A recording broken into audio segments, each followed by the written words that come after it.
Hello, everybody, and welcome to today's webinar on moving your business closer to peak value. My name is Mike Moffitt. I'm a chartered financial consultant and a certified exit planner with Cornerstone Financial Group, a company I founded back in 1987. Seems like a long time ago these days. And we started that business from scratch, probably like some of you on the call did today here. One of the things I've noticed through the years is, and one of the reasons I put together this workshop series, which I'm going to be talking about here in a few minutes, is simply because I noticed that of some of the business owners we were working with, they were really good, especially early on, at building their business. They might see it plateau a little later on. We were kind of looking at what are some of the reasons why that happens. And then also focusing on, well, what can we do to educate the business owners to help them continue to grow their business and prepare it for that ultimate transition down the road. And that was something that helped both me and the business owners. So that's kind of what we're going to focus on today here. I wanted to let you know that this is part of what we call our BEST webinar series. BEST stands for Business Enhancements, Strategies, and Tools. One of those items that I thought about as we were going through this is what kind of things are business owners looking to get more information on? What would I want more information on in our overall goal of helping wealth creators grow and preserve their legacy? So this is actually the fifth one of our series. The other four, if you are interested in going back and looking at some of those, you can find those on our Cornerstone Financial Group YouTube channel. And they dealt more with, one of them was investment banking, for instance. We had one on taxes, and we had some on risk, couple on risk management, different flavors of risk management. We've got another one coming up in July, which I think you'll be interested in potentially with private equity. And I'll be giving you some more details on that a little bit later. But today's I decided on the others, I was a host, and basically we had guests, which were principals of companies that we work with to help business owners. It's kind of a team approach that we use. We're kind of a coaching service for business owners, but there are others in the business that you need on your team to have a successful strategy for both growing your business and transitioning out afterwards. And so we've kind of put together that team of folks that we feel comfortable in working with and recommending to our clients, and they all together form part of our BEST webinar series. So this is number 5 in the series, and like I said, we've got one coming up in July and some others coming on down the road. A few things to keep in mind as we get started. This webinar is in listen-only mode.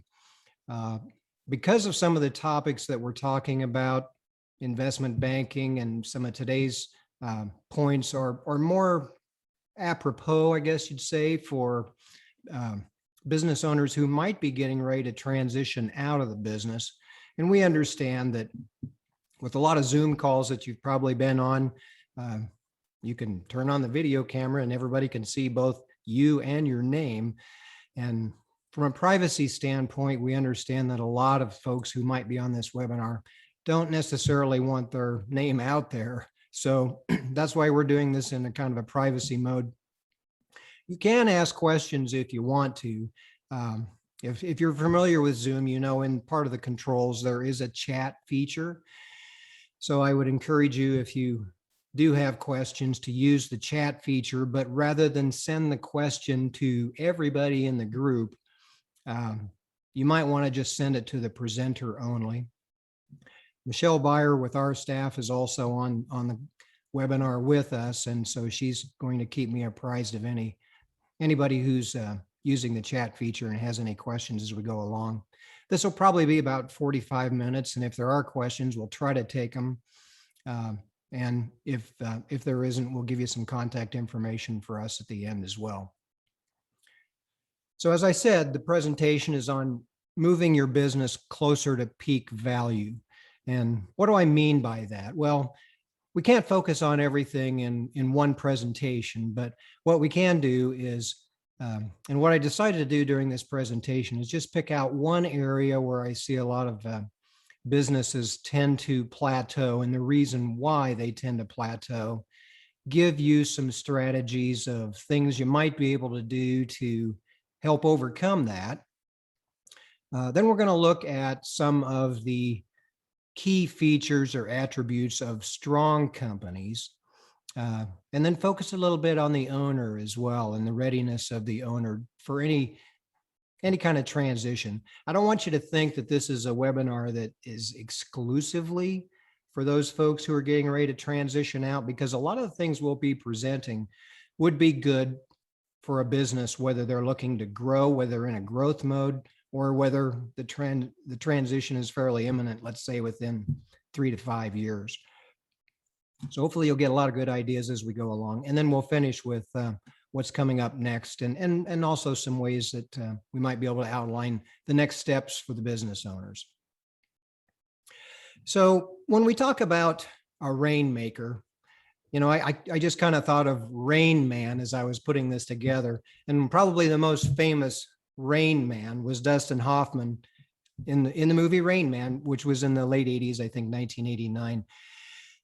And obviously he was a really successful Rain Man. He had a gift for counting cards and helping Tom Cruise make a lot of money in the casinos. But he also won an Academy Award for Best Actor, and the movie won an Academy Award for Best Picture. I think it was back in 1989. So you may not be as popular as Dustin Hoffman, but he was somebody who was super important to Tom Cruise. Tom wouldn't have made much money without Dustin Hoffman. And a Rainmaker typically is somebody that we think of as pretty indispensable to a business. So, and then the Rainmaker doesn't necessarily have to be you. The Rainmaker could be somebody in your business, but a Rainmaker type of business is typically a business where there's one or two people who are very key to the business.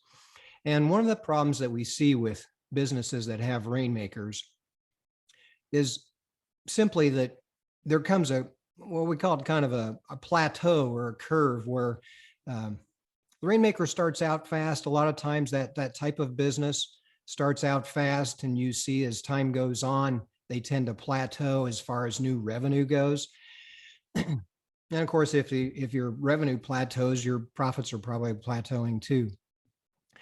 So that's one of the things I see with business owners, that it's just really hard to get over that hump. And so we're going to look at why that happens, and what a difference can make if you can try a little bit different strategy. So where does a Rainmaker make the highest contribution to the company's success? Well, typically they start out in business development, right? Especially if you're starting the business and you're starting from scratch, but your focus is on business development and sales. But then you get to that point where you've actually been very successful in bringing in new business. And so then you have to deal more with customer relations and client service. Well, that takes time, right? So if you're doing that, then obviously you're not focusing as much on business development and sales, but that's the classic definition of a Rainmaker. So Rainmakers, we've found, are almost half as likely to attract a premium offer when they actually transition out, or if they're looking to sell their business. A study was done recently that looked at of the companies that received a multiple of over 6, in other words, 6 times their earnings as a sales price, and found that where the Rainmakers were providing 76 to 100% of the new business coming in, or of the revenue, they were about 15% of those received a multiple of over 6. But you'll notice at the bottom of the page, if the main key person is responsible for essentially none of the new business, in other words, it's more of a team effort for generating business, those businesses, about 28% of them received a multiple of over 6. The point here is the more people you can have as a part of that process, more than likely, the better you'll do when it comes time to transition out. So what is this other type of business owner? Well, we call it the architect. And the architect has some specific features to that methodology. And one is designing a marketing funnel. Second would be defining a sales process. And third would be creating branding initiatives. And you'll see the curve looks a lot different for that architect business model. Whereas the Rainmaker tends to plateau over time, the architect's going to start out a lot slower because they're building that funnel, right? They're creating a system, and building a team and spending more of their time setting that up. So they don't get as much instant gratification, but you'll also notice out here in the future, they don't have the plateau either. So what are some strategies that we can use to transition from that Rainmaker concept to more of the architect concept? First off, I'd say would be to design marketing funnels that work while you sleep. That's what we try to do in our business. I'm sure if you got an invite to this webinar, it was because it was part of that marketing funnel that we use. It wasn't something that we just decide we're going to reach out to everybody individually. It's literally some of these things go out while I'm sleeping. So that's something to keep in mind. You probably know who some of your best prospective customers are. And if you have a process to reach out to them without you having to do it personally, that takes a lot of time, obviously, and you can automate a lot of those responsibilities. Second thing would be to document your sales process. If you've started the business, or if you've maybe you're second generation, you learned from somebody who started the business, you're probably well-versed on what works and what doesn't.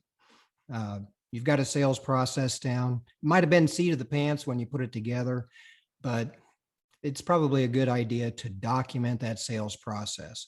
And the reason that's important is because you do have to teach that to other people. So third key is to hire salespeople that are used to selling products, right?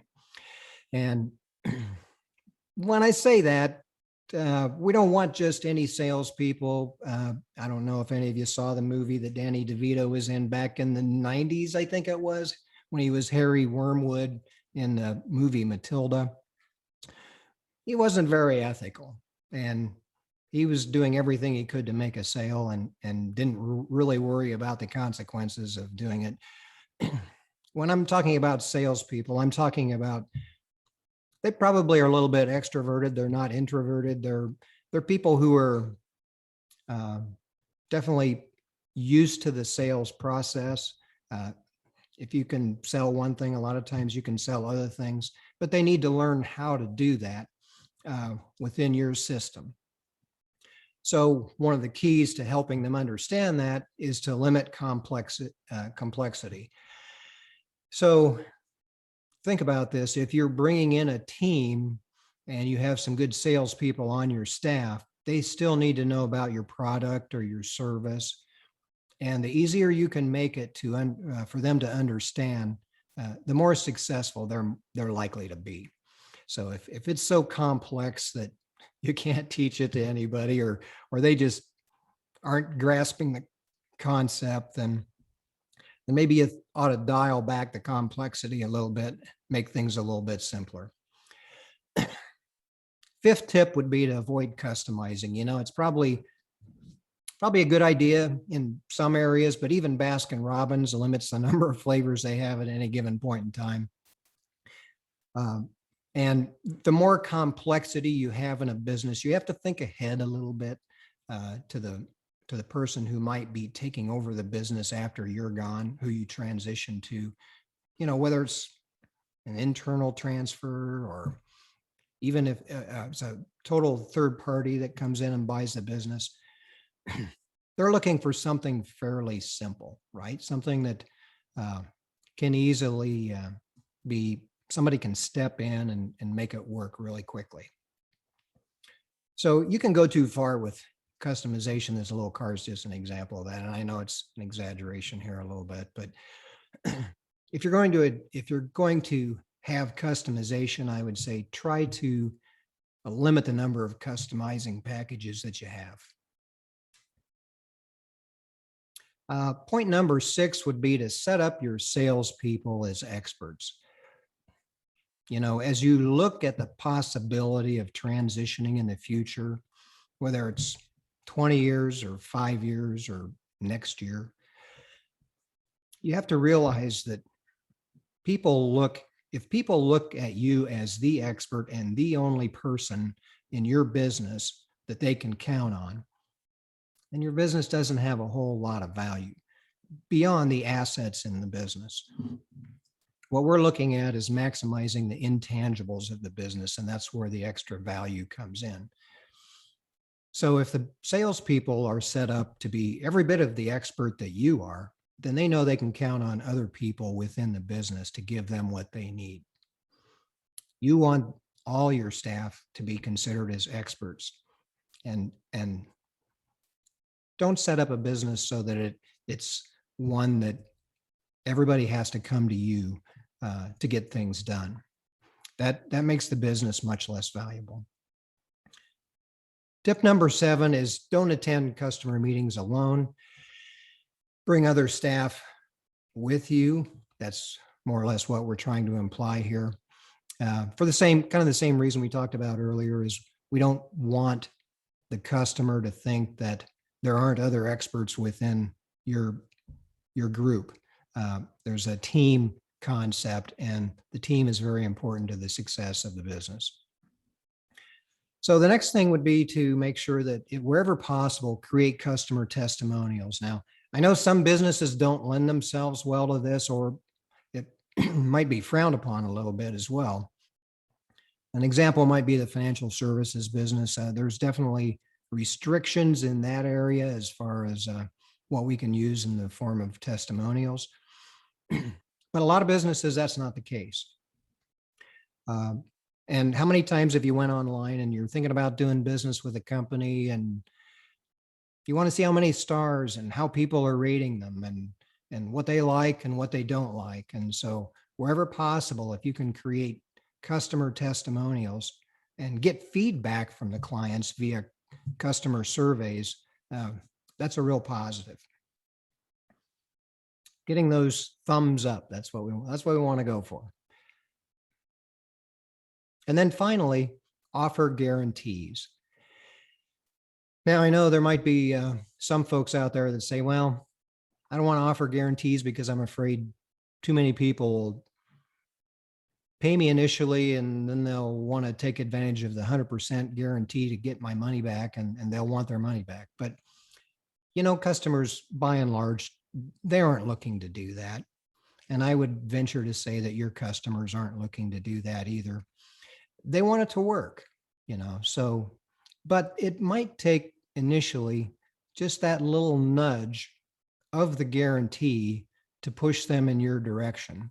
And so that's why I think the guarantees never hurt. It's a good idea where possible. Some industries, like I said, like the financial services industry, they can't guarantee returns, for instance. So we understand that, but most businesses, you can have a guarantee.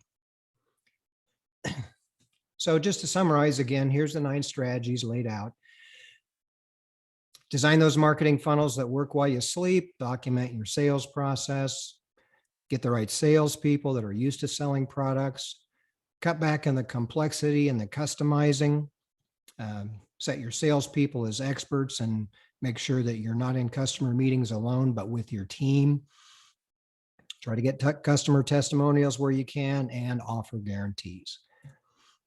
So you might wonder why all this makes a difference. Well, if you can increase the value of your business by doing these little things, and we're going to touch on some of the things that make businesses more attractive just here momentarily, that equates to money. And you'll see that when I go through this case study here in a moment. So increasing the value of the business is increasing value of increasing the money in your pocket down the road. So how do you position your company to be more valuable? I'm going to look at a case study here, which we call company CWR. They look like a good company on the face of it. Sales have increased nicely. Compound annual growth rate going up 15% over the last 3 years, from about 21 plus million to 33 million. Their EBITDA, earnings before interest, taxes, depreciation, and amortization, growing even faster, 27% compound annual growth rate. So if you look at the recasted EBITDA percentage to sales, 7.5%. But here's where you start to notice a little bit of a difference, because the industry average, that percentage is actually 10.5%. So they're not quite as profitable as other businesses are within their industry. So if you look at that particular industry that they're in, the median multiple that businesses sell for is about 4.5 times EBITDA. Best in class multiple is about 7.65. So if they were a really super company, they'd sell for about 7.6. Well, if you did a little calculation, you'd see that the potential value, if they were an average company, is about 11.5 million. But if they were best in class, closer to 27 million. So that's where you can see the difference here of, okay, how can I move from being an average company or less than average to a company that's best in class? And even if you never make it to best in class, that's a big difference between 11.5 and 26.8. You can move the needle even if you just go partially to best in class. If you're a company worth $20 million and 3 years ago you were worth 11.5, I don't think you're going to scoff over that. That's good progress. So strategic value is simple math. If you can increase cash flow, increase sales, those sorts of things, you're typically going to increase your multiple, and that means your company is more valuable. And you kind of have to look at things you can control and things you might be able to control a little. Well, cash flow, if you can get predictable cash flow, then obviously that's something you have pretty good control over. Clean balance sheet, you definitely have control over that. Audited books, always a good thing. Bigger company, bigger isn't always better, but from a buyer's standpoint, they want to see some size typically. These are things that basically you control. Now, there are some things you have less control over. Private capital market conditions. Last year was probably a really good example of that. With COVID, some businesses became worth a whole lot more, like if you made a mask. And some, if you were a cruise ship operator or a restaurant, things were probably pretty challenging over the last year. And those things, you can control some of the things, but you can't control COVID, obviously. If you go to sell the business, you might be able to control some of the terms of that exit option, but not all of them. The intangibles, though, you need to look closely at all the different intangibles that can affect the value of the business. And that's what we help clients do, is figuring out what their intangibles are, what they can focus on to become a stronger company and increase the value of those intangibles. So what makes a company attractive? Well, I've listed some of these attractiveness strengths.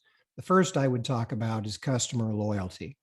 If you can show that most of your customers have been with you for decades, if you can show that to a potential suitor, then obviously that's going to be a feather in your cap. And the same applies for staff longevity.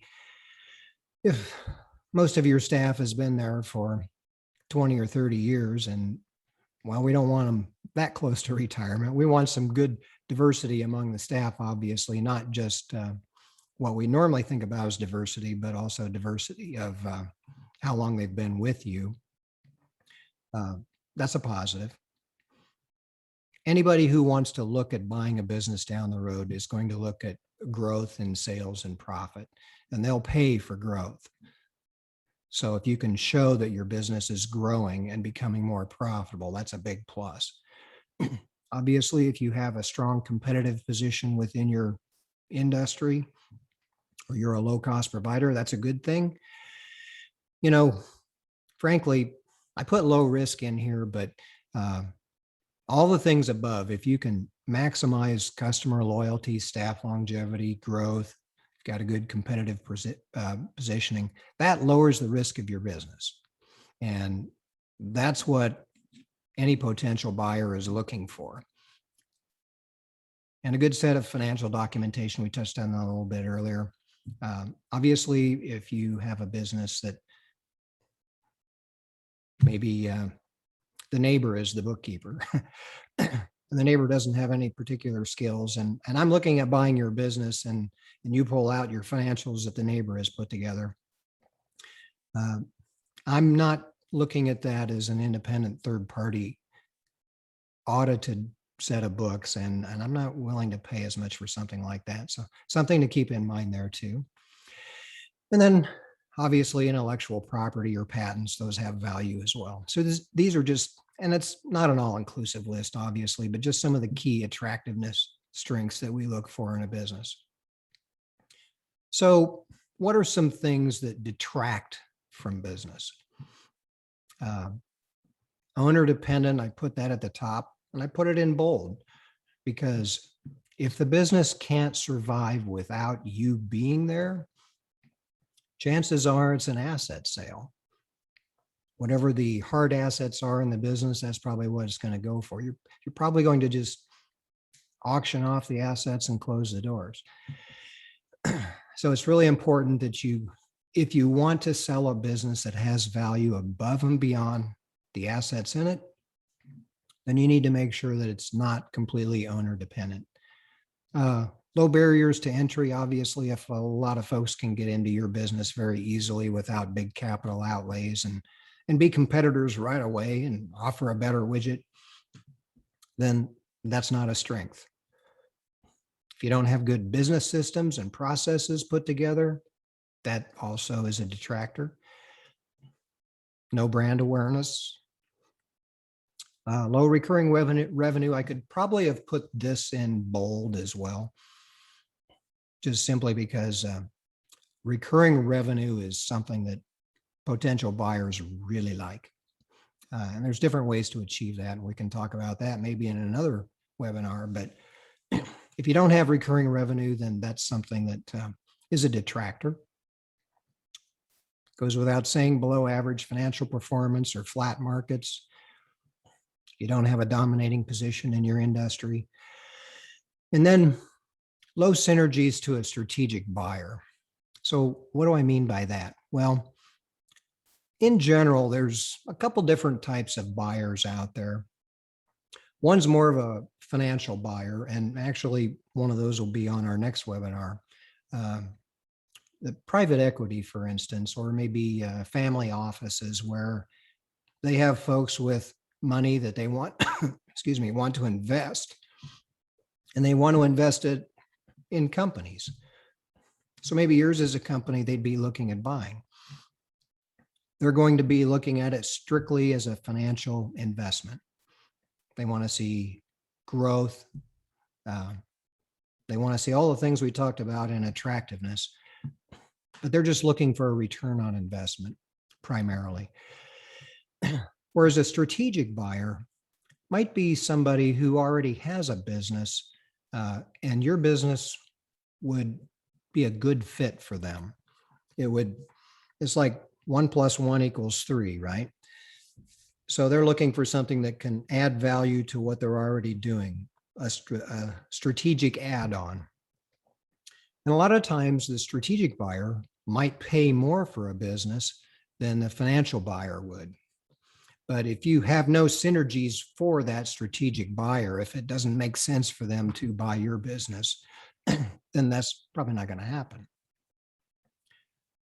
And then I did bold this one, clustered customer concentration. Kind of a no-brainer when you think about it, because if most of your business comes from 5 or 6 clients, then there's a lot of risk in that business because if any one of those leaves, that can greatly affect the company's revenues. So the way we kind of look at businesses when we judge them against their peers and what they might be worth, it's just kind of a common sense scoring system where we rank them into different categories from the very weak to the best in class. And of course, most of them are probably going to fall in the middle if you look at a bell curve, typically in that 3 to 4 range, where in this particular case, it shows 58% of them kind of fall in that group. Hopefully your business is one that does fall in that area, that 58%, because it's likely that you can see a multiple when you go to sell your business. If you're in a very weak category, in the 1 to 2 area, there again, that business, and there's going to be a lot of them in the future as folks retire, businesses that were built by baby boomers, they don't have any value over just selling them for what the value of the hard assets are. But there'll be a big chunk of them right in the middle there that do get a little bit of an extra kick beyond the value of their hard assets, and they will receive a multiple for their earnings. And there's different ways, obviously, to value businesses, which is really not within what we're going to talk about today. But the point being, if you can get into that premier and best of class area, then you're receiving potentially a really nice premium for the value of your business. So what we want to see clients and customers do is move from that middle section to the premier best in class section. And even if you don't make it all the way, obviously, if we're looking at a 3 multiple that you might receive upon selling versus a 6, that's double, right? So even if you don't make it to best in class, any progress you make, it's kind of multiplied exponentially, makes a real big difference. So when we look at tangible versus intangible assets, most accounting systems are set up just to provide regular feedback on the tangible assets, right? But when you look at where you can add value, it's those intangible assets that are drivers of business attractiveness and extra value. So what's the difference between readiness and attractiveness? And we draw a distinction there because there is a difference between the two. They're definitely not the same. Attractiveness is, I think of as being more about the business and, you know, what makes the business attractive. And we've already been over some of the things that make business attractive and some of the detractors of attractiveness. But readiness is also important, and that's more on the owner's side. How ready is the owner to transition? Because if you're not looking to get out for the right reasons, if you're looking to transition out, yeah, the business might be sold, but at that point, but you might not be happy with the way things turn out. You need a plan for that second act in life, so to speak.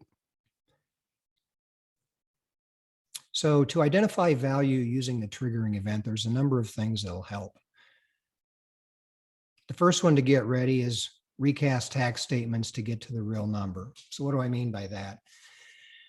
Well, you know, if your business shows it's really not making any profit, then it's not going to be super valuable to a potential buyer, right? Or maybe it's not making any profit because you're taking all the profit out of it as earnings. And if somebody bought the business, they could bring in somebody to replace your role in the business and pay them a third of what you're taking out of the business. So if that were the case, then I need to recast those numbers to make the company look a little more attractive, right? I mean, business owners and potential buyers, they understand this. If I'm taking $1 million a year out of the business, but I can bring somebody in to fill my role for $200,000, then the difference actually needs to be added back in to the potential earnings. Another key would be to create a reasonable forecast of how you think the business will grow in the future. And obviously, it looks good if you have that forecast based on what you've done over the last 3 or 4 years, or maybe even 5 years. If you haven't shown any growth in the last 5 years, it's kind of hard to create a forecast that shows all of a sudden it's going to grow fantastically. To put together that value using the triggering event, you might have to pull together some market data looking at how the industry is doing and how you compare relative to that. When you get all that done, you can put together a range of value, benchmarking the financial performance both of your business and similar businesses, and then scoring the personal and financial drivers. That gets more into the readiness, right? So are you ready on a personal basis? Do you have good reasons for wanting to transition? Business owners, potential buyers are going to be looking at that too. Why do you want out? Is it because it's a sinking ship, or is it, more because you have other things you want to do in life, and it makes sense to them that you're looking to transition out? And then to correlate all these and put them in one big package, which can help with placing a range of value for the business. So once you arrive at all that, are you happy with the number? A lot of folks, when they're looking at transitioning out, they're thinking more about, well, what do I got to have out of the business? And they're pricing the business based on what they need. And I can guarantee you buyers don't look at it like that. They're pricing the business based on making a profit for the price they pay for the business. And in the case of a strategic buyer, will 1 + 1 = 3? Will adding this business add to the earnings of the overall business that I have? But if you don't like that number, in other words, the value you come up with for the business is not something that's going to really let you meet your financial goals in retirement, is there a way to enhance it? Is there a way we can move from being average to closer to best in class? And that's obviously some of what we do, is try to help business owners figure out what are the pain points in your business and what can we do to fix some of those so we can enhance the overall value. And what would the value be if it's operating at best in class? So then we look at a lot of the different drivers and determine some of the themes that are popping up. And a lot of times we do this by industry because we have certain industries that we're a little more familiar with, to prioritize the value drivers, mitigate the risk. Buyers don't like risk. Raise that overall score and therefore raise the value of the company. So I'm going to touch a little bit on exit readiness. And when we think of readiness, we think more of the owner. Should be fact-based, not emotion-based. A couple of main considerations. Is the owner ready? Does the owner have a plan? A lot of times owners have been, it's their baby, right? So it's been their baby for years, and they just don't have a plan for what they would do when they're not going to work every day. So your business may be ready, but you may not be ready. And it's kind of important for both to be on the same page. The business might be ready, but the owner may not be ready for that second act in life. And it's just as important, frankly. So I've put together just a list of things that, if you've done these, you might be ready to transition your business. First is, have you spent time and money getting educated on the process of how to transition the business? And, that's part of what we're trying to do here today. If you haven't even talked about it with your family or loved ones, then you're probably not quite ready yet.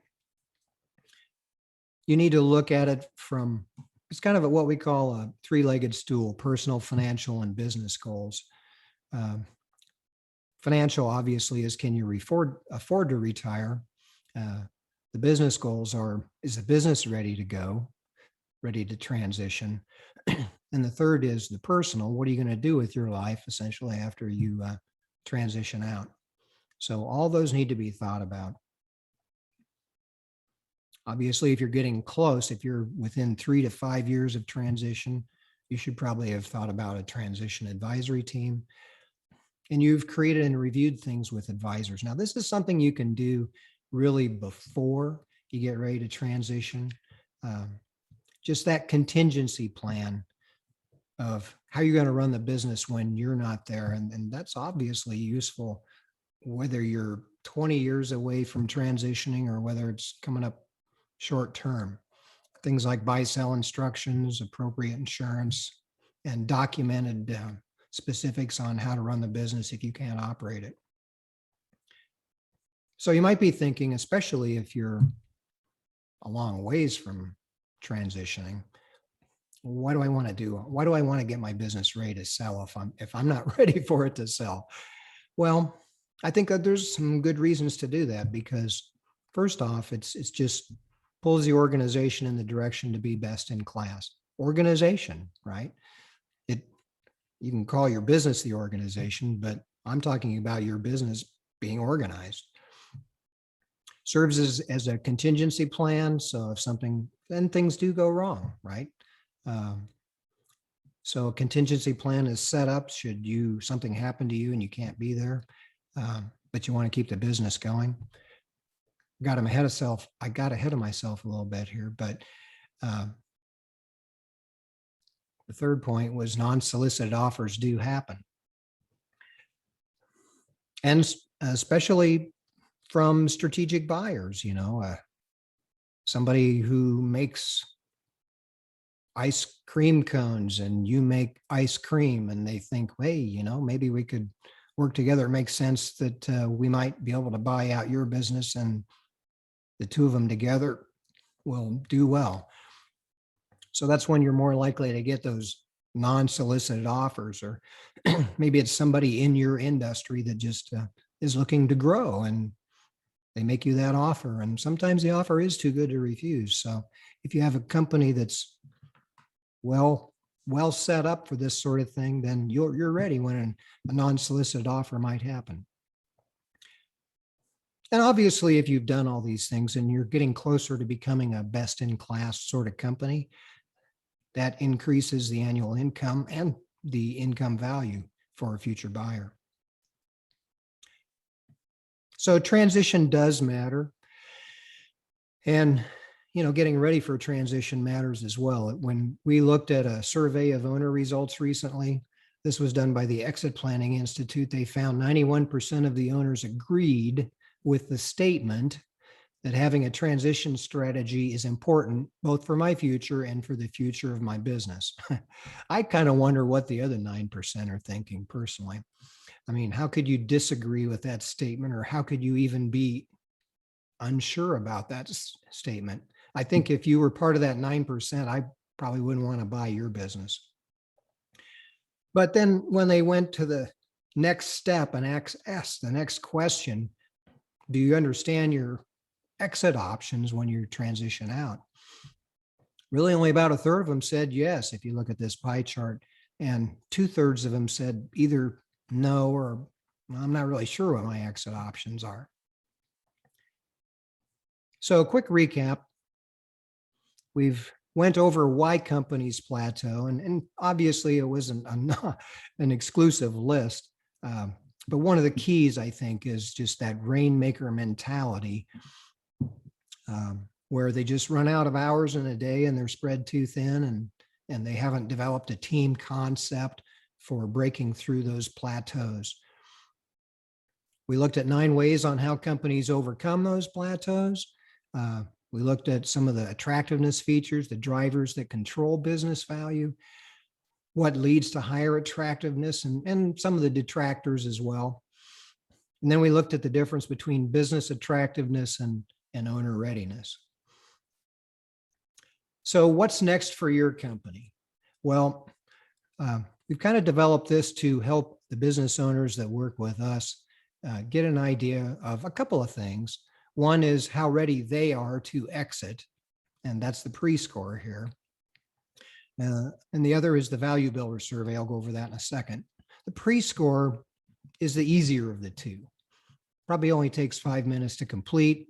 When you're done, we send a complimentary report, and it measures your readiness to exit without regret. Make it something that, are you ready to exit the business and not regret it a year or so after you do it? And it also includes a summary of some of those factors that could lead to regret. The other one is the Value Builder. And the Value Builder is more to measure the business readiness to transition. Or even if you're not looking at transitioning, those things that can add value to the business and make it more profitable. It'll let you see how an acquirer might evaluate your business and tells you what to focus on that'll be important down the road. Can identify hidden things that can drag down the value of the business as well, so you can eliminate them before they become a super big problem. And look at those areas that you're doing really well in, okay? And things that have value to an inquirer, so you can focus more time and effort in those areas and add value to the business. So this is a little bit what the Value Builder report looks like, and it's also complimentary. To find those, simply go to our website, cfgiowa.com. It's right on the homepage. You scroll down a ways and you'll see both of them. The first one looks like this. Well, they both look like this. The Value Builder score kind of looks like a speedometer. It's probably 2/3 of the way down the page. That one will take a few more minutes to fill out. When you get done, it ranks you from basically 0 to 100. So you can see how you stack up relative to others. And it's based really on, I think these days there's been over 60,000 folks who have done that Value Builder score. So it gives you a pretty good idea of how you rank relative to others. And the pre-score is clear at the bottom of the homepage. There's just a little thing that says business owners, and you can click on the link there that says get your pre-score. So yeah, I think that's pretty much it for this. I wanted to point out a couple of other webinars we have coming up. Klaus Steinke is a vice president with us at Cornerstone Financial Group, and he has an upcoming webinar as part of his Knowledge is Power series. That one is Losing Money Isn't Always Your Biggest Investment Risk. It's going to be on August 11th. And that's more for business owners who actually have other investments besides their business, which hopefully is most of you. I think that'll be a really interesting one. The next one in our best webinar series is Mike Taylor, who is with Midwest Growth Partners, and his talk will be on Private Equity 101, partnering with private equity to provide a financial and operational success plan. I'm really looking forward to that. I've known Mike for a long time. We actually grew up in the same area in Iowa, so have known each other for a few years. And that's going to be on July 20th. The time is listed there. If you got an invite to this, you're probably going to get an invite to that as well. I would say if you want to make sure you get an invite, or you didn't come to us through an invite that you received, then you might want to mention that in the chat function, and we'll make sure that you get an invite to that. So with that, I want to congratulate you on taking the first step towards making your business more valuable. And thanks for joining us today. If you have questions you want us to touch on afterwards, or you want to reach out to us, you can do that by contacting us at our 800 number. That's 800-827-5577. Or you can email me personally at mikem@cfgiowa.com. I want to thank everybody for attending today, and I hope you have a great day. Thank you.